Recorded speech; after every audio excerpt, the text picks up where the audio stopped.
Hey, we're back here on the GameSpot stage, day 2 of E3 proper, and I am joined by Ian from CCP. Hey Ian, how you doing, man? I'm very well, thank you. Good to see you again. Yeah. So Ian works, and you basically the mind, the brain, the body behind Eve Valkyrie. Is that correct? One of the many good brains and bodies behind it. Yeah. Well, no, but it was your idea, right? Initially, it was not my idea, but I was one of the first guys in our Iceland studio to get involved. Basically, you know, once I saw my first glimpse of like a space sim on the Oculus Rift, I wanted in, and so yeah, I was very excited to get on it, and it's been over a year already. Yeah. It's crazy because it still feels like this new thing, but yeah, it's been around for a year. That's crazy. It must have been kind of weird watching your baby like grow and morph into this kind of big thing now. I guess, yeah. You know, E3 was where it really kicked off for Valkyrie. We originally showed it at FanFest 2013, and people got very excited about it there. But at E3 that was the Eve audience, right? Yeah, I mean, you're like, is everyone going to be excited like exactly, there? Exactly. You know, we showed it first to our Eve audience, and they said, you know, great. But when we showed it to like everybody else at E3, you know, then it just exploded. We started winning, you know, awards at the show. It was at a really exciting time. And here it is now, you know, running on. You've got it on Development Kit 2 for Oculus, right? And also right, Project Morpheus. And it's built in Unreal Engine 4. So I think we've got some brand new gameplay to show the guys at home just now as well. So obviously, you know, we can't all put Oculus Rifts on you right now, but it is very different in VR, and so if anybody who gets an opportunity to try it, we totally recommend that they do. Yeah. Okay. So talk us through this this new gameplay footage then. Here it comes. Right. And so when you look down, because of the head tracking, you can look all around the interior of the cockpit. Here you're seeing somebody locking on missiles, and they're using the head tracking to actually guide on. It's a really powerful feeling. People love this. So this is as I was saying, this is all the Unreal Engine 4. Yeah, so what does this give? What does this enable you as developers to add to Valkyrie? Unreal Engine 4 has a really powerful, good Oculus integration. It also has Sony Morpheus integration, and so we've really improved the graphical fidelity of the game. It runs comfortably at about 60 frames per second, which, you know, compared to most other games is way higher. Yeah. What we've got here in this very latest build is an innovation from Oculus themselves, from John Carmack, called Time Warp. Yeah, you mentioned this Time Warp thing, right? So it's like predicting future frames or something, is that right? Do not even try to get me to explain how this works, okay. Because magic. It works through magic and wizardry. Of John Carmack, and I saw it for the first time actually on Tuesday when we got our build. It's that new, and it's difficult for us to tell, but it feels like it's running over 90 frames. It's just incredible. When you have the Rift on and you shake your head, you know, you're very quickly looking around the game, and we're not missing a frame. There's no shearing. There's no motion blur. It's a really amazing innovation. Cool. And you know, they're not done yet. It just keeps getting better. So it's really exciting to work on this.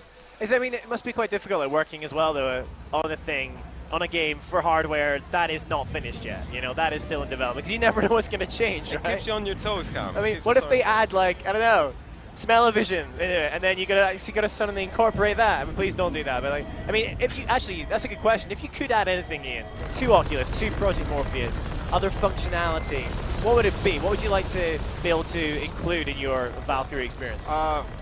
We're working on things like rigged skeletons, so that when people move their fingers on the gamepad, the fingers in the game would move.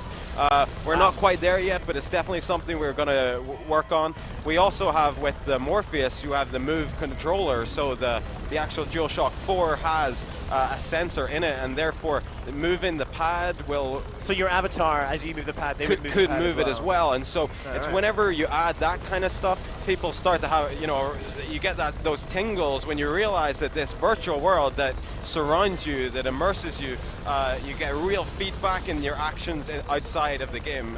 Cool. I mean, that's what I do. Yeah. Now at FanFest this year, you guys. Here we're showing some like old footage. This is from last year, so you can see like how far we've come. Yeah. Yeah. So it really is quite different. I was thinking Unity engine. Everything looks quite purple. I mean, it still looks gorgeous, but it's... Well, we created this in a month. Yeah. You know, this version. Wow. So we worked on the Unreal 4 version for about 5 or 6 months now. So yeah. All right. With 20 guys, whereas this version you see was done with about less than 10. Wow. Okay. In our spare time as well. Well, it must be really fun being able to like devote yourself to that now. So is this the one project you work on now? Yes, it's all I do. Yes, entirely on Valkyrie. Awesome. Now at FanFest, you guys had a few announcements. You know, you mentioned that Katie Sackhoff is the voice. You know, Starbuck. She is wonderful. Raun. Raun is the leader of the Valkyrie. Yeah. You know, we're developing this lore for the Valkyrie universe. Valkyrie, you know, resides sort of inside the lore of the EVE universe, but isn't connected to Tranquility, the EVE Online cluster.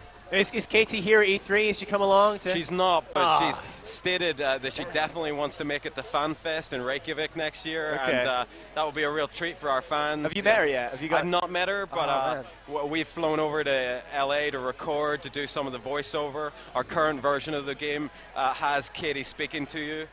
You've tried actually. I love how at the beginning of that gameplay, it's very deliberate. She's like, "Listen to my voice," and you're just like hinting, like, "You must recognize my voice. You must have watched Battlestar." When Katie speaks, you listen. Yeah, exactly. That's great, man. Well, so what else? What else are you guys? So you've obviously got this new time warp tech. What else is new in the build that you're showing off? Is it the same mission this as build you've had before? is very closely related to the build that we showed at FanFest, which was only weeks ago. For us here at E3, most of these people didn't get the opportunity to come out to Iceland, so we're just showing them where we got to for that big public showing. Back in Newcastle, where we developed Valkyrie, we're working on just the whole rest of the game. Many more ships, a lot more great art. All those little innovations with the VR that I mentioned about the rigged skeleton. It's going to be, we're going to show a lot more in the next few months. Yeah. Cool. I mean, the demos, excuse me, the demos that you've shown off when I played, they're always those, they're really short encounters, like 3 minutes. Yeah. Is the plan to have all the game modes, these short, brief dogfights, and you play lots of them? Relatively short. We see EVE Online as the game that you play for like huge, long sessions, maybe like 4 to 6 hours, whereas Dust 514 is maybe more like up to 2 hours, and Valkyrie would be the game you play for like 20, 30 minutes. It's so intense, it's so immersive that even in the 3 minutes that we do in these demos that we bring to the shows, it's such an intense experience. People get a real kick out of it. But yeah, when you're playing Valkyrie at home, you'll be playing it for longer, maybe anywhere between 20 and 30 minutes would be my guess right now. Yeah. I mean, do you have any plans to do, like, because these are obviously situational kind of like multiplayer maps, almost, it's kind of battle maps, what they're like.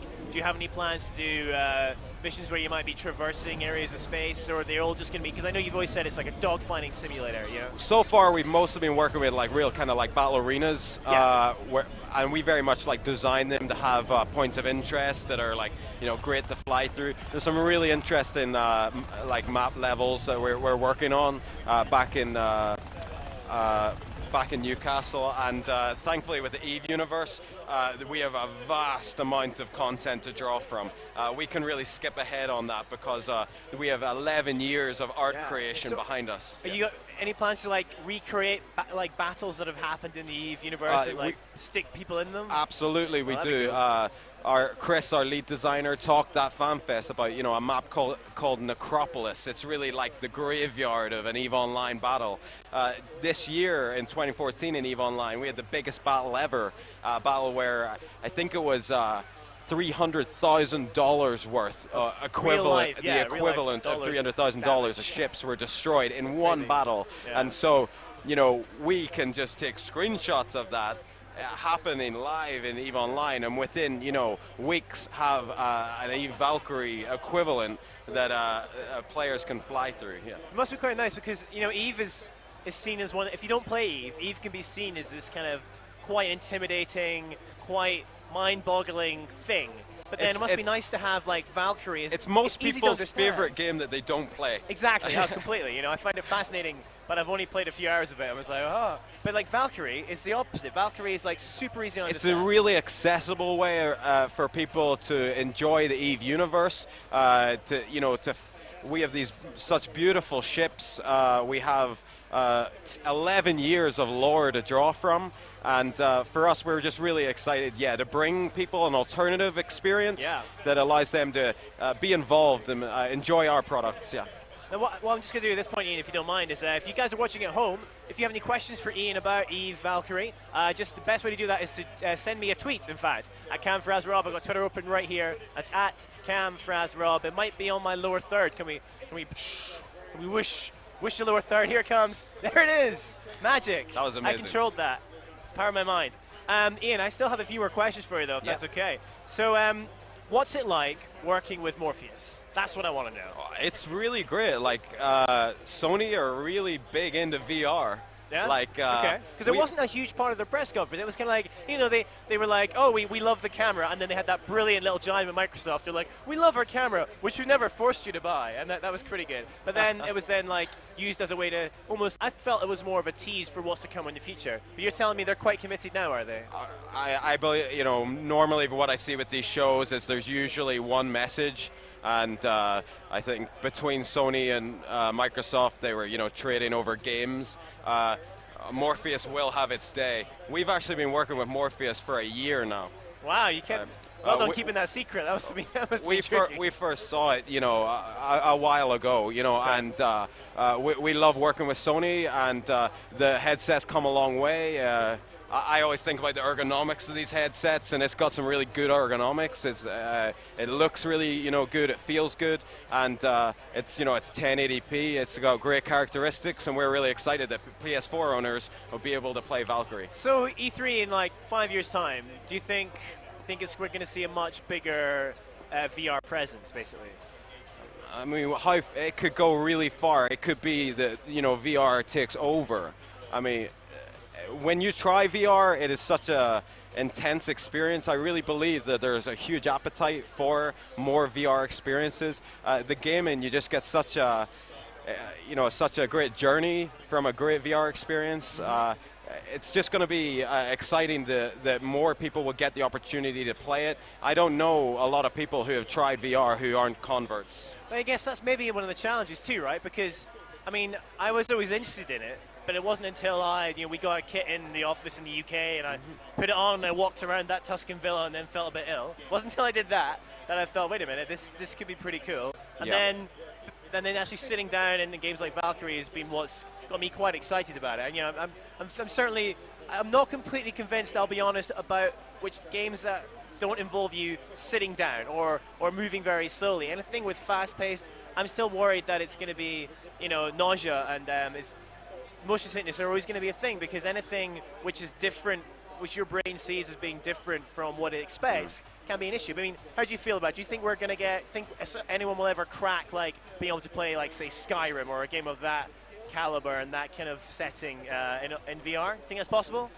Yeah, I think VR has challenges, but the brains that are behind the efforts to overcome these challenges, like, let's not write them off. You know, I really believe that the progress that we've seen in just 1 year is just mind-blowing. I suppose it is really, you know, it is in its infancy, isn't it? Yeah, so. Exactly, and therefore, we're getting there, and the desire is behind it. You know, we saw with Facebook's acquisition of Occulus, like, this is good news for all of VR, because it just shows that, you know, people really believe, you know, that this is, not only is it coming, but, like, it's coming soon, and when it comes, it should be a really high quality experience. Speaking of when things are actually going to land, do we have any idea when is Valkyrie going to be finished? I know it's going to be playable only once people can actually buy, you know, like a Morpheus or an Oculus. But when are you guys aiming? Valkyrie's release date will be closely related to those of the Morpheus and the Oculus. So we'll have to wait and see. Brilliant. Of course I know.